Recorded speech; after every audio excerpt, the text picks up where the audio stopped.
అర్చకుడిని చివరికి మనకి కొన్ని సినిమాల్లో అవి చూపెట్టడం అవి కూడా జరిగినాయి.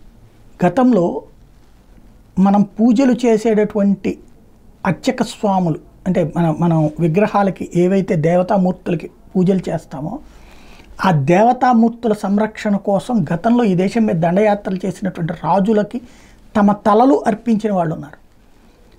అది వీళ్ళు నాశనం చేయబోతున్నారని తెలిసి ఆ దేవతామూర్తుల విగ్రహాన్ని తీసుకుని పారిపోయి వేరే చోట దాక్కుని దాచి ఆ తర్వాత మళ్ళీ మన రాజులు వచ్చాక అప్పచెప్పిన వాళ్ళు ఉన్నారు.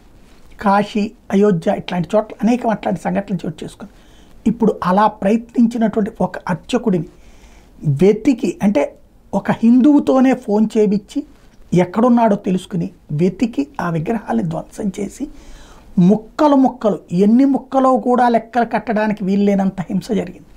ఇక్కడ విశేషం వల్ల ఆవేదన భరితమైనటువంటి అంశం ఏంటంటే అక్కడ విద్యార్థి ఉద్యమానికి హిందుత్వానికి ఏంటి సంబంధం, అక్కడ రిజర్వేషన్లకి అసలు భారతీయులకి ఏంటి సంబంధం, ఆ దేశానికి సంబంధించిన సమస్యకి అక్కడ ఉన్నటువంటి హిందువులకి ఏంటి సంబంధం. కానీ ప్రాణాలు కోల్పోతున్నది అత్యధికంగా హిందువులు. అవమీ లీగ్ పార్టీ అంటే సరిపోయినది రాజకీయ అంశం అనుకో, మన వాళ్ళు పోతున్నారు. ఇక్కడ జరుగుతున్నది మత దాడిని మనం ఇక్కడ నోరు మీద పట్టలేదు, వేరే అంశం వైపుకి వెళ్ళిపోతున్నాం.